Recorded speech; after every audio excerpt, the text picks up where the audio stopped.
How are you? I'm good. How are you? So thank you for coming today. So tell me, dear, what made you come to see us in our clinic? Well, I have been having lots of symptoms for quite a while now, and I have seen lots of different doctors that haven't been able to help figure out what's going on with me. Mm-hmm.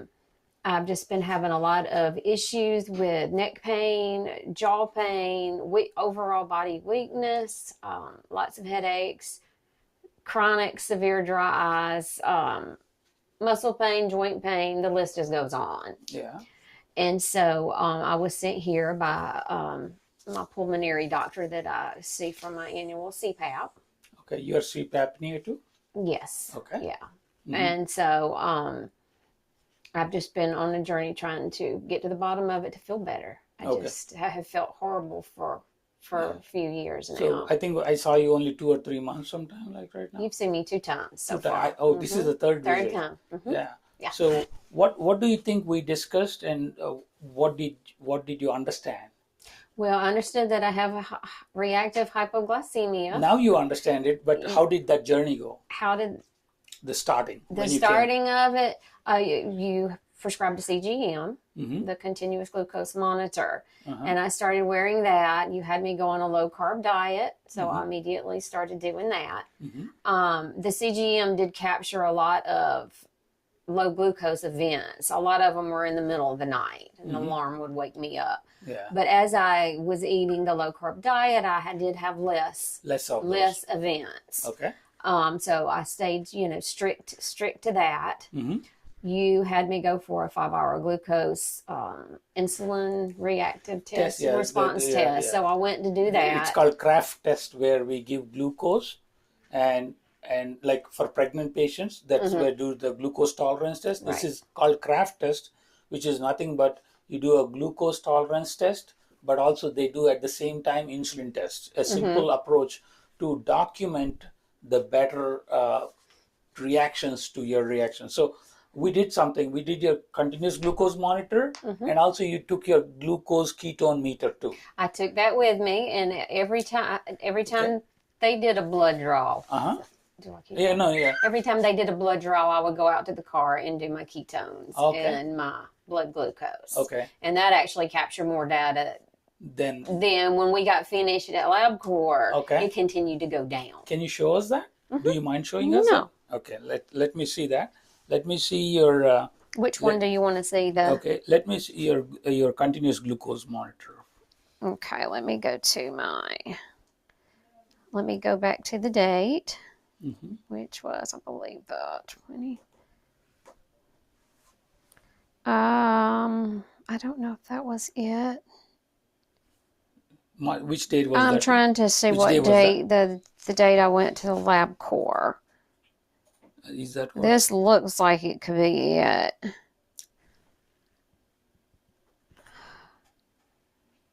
Which day was that? 3-6 maybe? March 1? 6. March 6th? No. Hold on. No, go Let to the me- test itself. Let me go back and find my calendar. Okay, it was actually the 14th, Yeah, March 14th. March 14th. So let's go back to the 14th. So the other reaction was, it looks like on 27th. That was when you were having COVID, I think. Oh, okay. So here's March 14th. You'll see that I went over 200 after the glucose. Okay. Okay, Mm-hmm. and then it took quite a while for it to start dropping. Uh-huh. It took quite a while for it to start dropping, but once it did drop, it was like I dove off of a cliff, Mm-hmm. and there's the line straight down. And I stayed low for a while. So how much was the lowest one? 54. And these they when they did the LabCorp, they only recorded 64. And Yes. you went down to I went down to 54 because they were done with me, and when I left, Mm-hmm. we went to eat, and my alarm was still going off. And how was your feeling like? How was your My feeling? arms and my legs were like tingling, going numb, Uh-huh. and I just felt horrible. You felt I horrible. felt really bad. Yeah, I felt shaky. I felt like I wanted to cry, Mm-hmm. and I was just very tingly. Okay. Why did what like psychiatrically? Were you I feeling the just felt symptoms? so weak. Oh yeah, I felt the symptoms of the 54, the low blood sugar, but Yeah. my limbs were just really tingly. They felt like they were going numb. Yeah. Okay. And let's look at the glucose and ketone thing that you did. Okay. And as you're doing that, I'll show this one. Okay. This is the continuous glucose monitor that we did for her, and where you're able to see that she went very low, a few of them. But what I wanted to also show was this.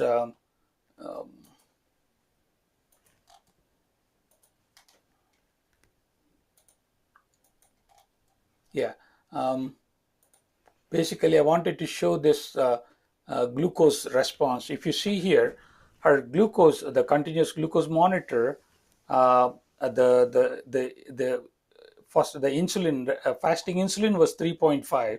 I would kill to get that insulin level, but if you see, the fasting sugar was 78, and in half an hour it went to 167, and then in half an hour her insulin went to 38, and then she started going down, and it took almost 4 hours for that insulin to come down to 2.7. And let's see her as a part of this whole process. I did have her also collect glucose and ketone testing for her. Okay, go ahead. That was at 7:30 a.m. Mm-hmm. So my glucose was 94. And ketone. And it said I was in a moderate level of ketosis. Okay. Okay. And then at 9:46, Mm-hmm.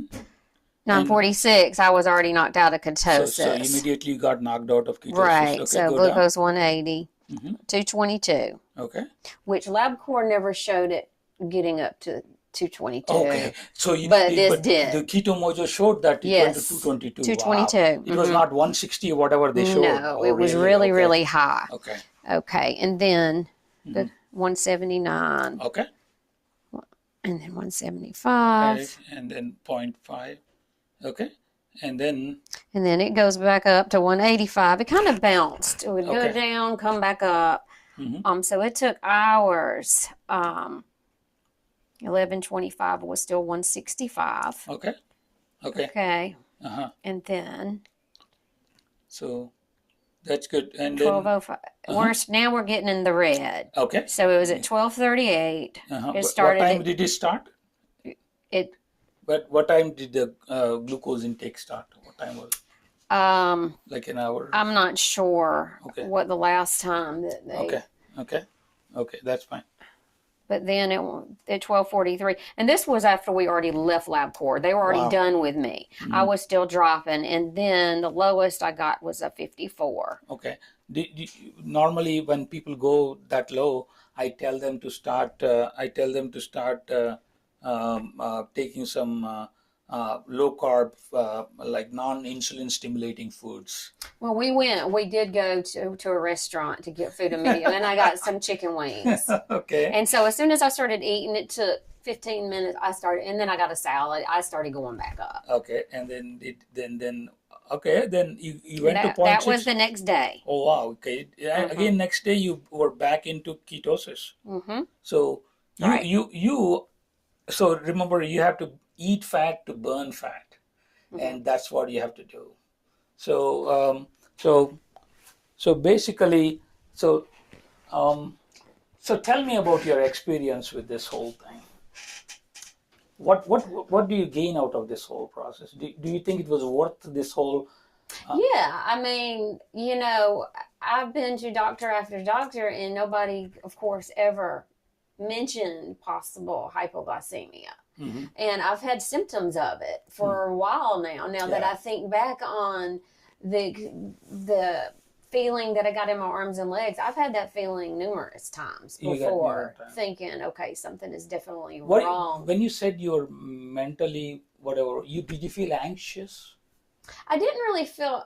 No, I can't say I felt anxious. I just feel like the only way I could describe the feeling, I told my husband, and I've told him this for a while now, it feels like, so he did not listen. It feels like all the blood just has been draining out of my body. Okay. Just say you're hooked up to something and they're draining the blood out of you. That's what it That's feels what like. the feeling. Yeah, that's the only way I can describe it. Some people have anxiety symptoms. Some people have different symptoms of Headache. okay. I will get. Now, I was at work one day. This is what's really strange. I was at work feeling really bad, and I had my Keto Mojo with me. I keep it in my purse. I had that feeling in my legs. I'm like, something is wrong. I'm like, I need to go home, and I felt it in my arms. But when I was shaking a little bit. When I pricked my finger, it was already back up. Okay. But the feeling continued. And then I started getting a bad headache in my temples, and the headache intensified. And on the way home, my head was hurting really, really bad. I got home, and then I did a finger stick because my CGM showed normal, but I was a 56 when I did the finger prick. Okay. So I was able to catch it. That's the first time I've ever been able to catch the reactive hypoglycemia. Yeah. Basically, what I ask people is to do a list of low carb foods on hand that don't stimulate insulin. So I give you a list of them. And I just, the one day... I think I gave you that. You did. And that one day that I was a 56, I went in the refrigerator and just grabbed some meat, rolled it up, and I ate the meat. It started going back up. The reason for that is if you eat sugar to bring the sugar up, you will also, like in your case, when the insulin goes up, the sugar is going to bottom out again. It will. So you will go into this never-ending cycle. So you got to break the cycle. Like you have to understand. So from this study, what you would understand is our body is like a hybrid engine, and you run off glucose and ketones. So in your, unlike most people who are running off glucose and feeling fine, your system really, really prefers ketones. So remember I told you about the lady justice scale. If you eat carbs, your glucose goes up. When the glucose goes up, the insulin goes up, and the carbs, the glucose becomes fat. And the fat is stored, and you're, unlike other people, you don't have a mechanism to increase the fat. And so your system is kind of going hypo. That means your insulin is kind of causing the trouble. And the whole idea is now to not stimulate the insulin, you eat protein and fat and increase the muscle mass. I think in your case, you have to increase muscle mass. So what are the techniques I would say is go to gym, ask for muscle strengthening exercises, muscle building exercises, eat protein, use some creatine. And I want us to do the body composition test for you today and also compare it from the before. And in 2 months to 3 months from now, we will talk again. And in the meantime, I want to keep tracking your food, glucose monitoring, eating protein, taking some creatine, and do structured muscle building exercises. I think we can come through with this. I did mitochondrial tests for you. They are negative. They are negative. And like so overall, let me ask you, how do you think you want to advise for people going through your kind of a situation? Like, people blame, say, a lot of people getting these headaches, blame it on migraine. A lot of people who don't know why they're anxious, but they're doing stuff. And what do you tell them? What do you tell them? To come see you. No, not me, but the question is how should they take ownership of this? Understand? Well, one thing you do have to do, you have to continue on and not accept that this is life for me. I mean, I would get to the point where I was tired of seeing doctors, and because they would take one look at me and say, "You look healthy. You look healthy. You look healthy. You got your hair done, your makeup done. You look healthy." Yeah. But on the inside, you feel like you're dying. So I just continued on and just wouldn't accept it because I knew something was not right, and I knew it wasn't. I knew it wasn't my mind playing tricks on me, and so I just had to continue to. Yeah, you did not blindly hide and blame some issue, but you just wanted to learn more and because of availability of a lot of knowledge that is out there free, I would suggest that people go ahead and try to seek and try to understand that their metabolic health matters more in most diseases that happen. Healthcare has done a good job with acute care. Like, say, I'm an infectious disease doctor. Infections, we can help acutely. but chronic diseases are because of metabolic ill health increasing the chronic diseases outcomes or to a bad extent. So the goal for me is to not just do infectious disease, but what I'm trying to preach to people is I'm here to prevent infections. I'm not a bug doctor. I'm a bug killing doctor, human optimizing. I'm a doctor for humans, not for the bugs. So what I'm trying to do in this journey of what I'm trying to get through to my patients and helping them is not just as an acute infectious disease doctor, but also understanding their wounds and metabolic health and improving their outcomes and making them owners of their health. Right. Like what we do here is it's all about people, process, and technology, but also a lot of hand holding and guidance. So developing that process is what we are doing. So if you did not have that keto mojo and you're testing your glucose and ketones monitor, did not have the CGM, I would not know what to do. I would give you some advice and go set you out. But now you have tools to understand your symptoms, like that happened to your office. So the idea is how each person has to not just sit there and suffer, give into their food addiction metrics, and they grab the right food. I am the same addict like anybody. Last evening I ate peanuts, which I should not eat because the peanuts are around me. So you need to go ahead and audit your environment and audit it and make sure that you're able to do only good things as much as possible.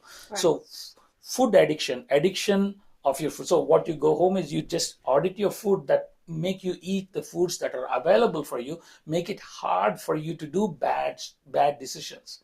So we are all addicts at the end of the day. Without addressing food addiction, we cannot address what your problem is, or we cannot address the future infection. So we have to take ownership of that me.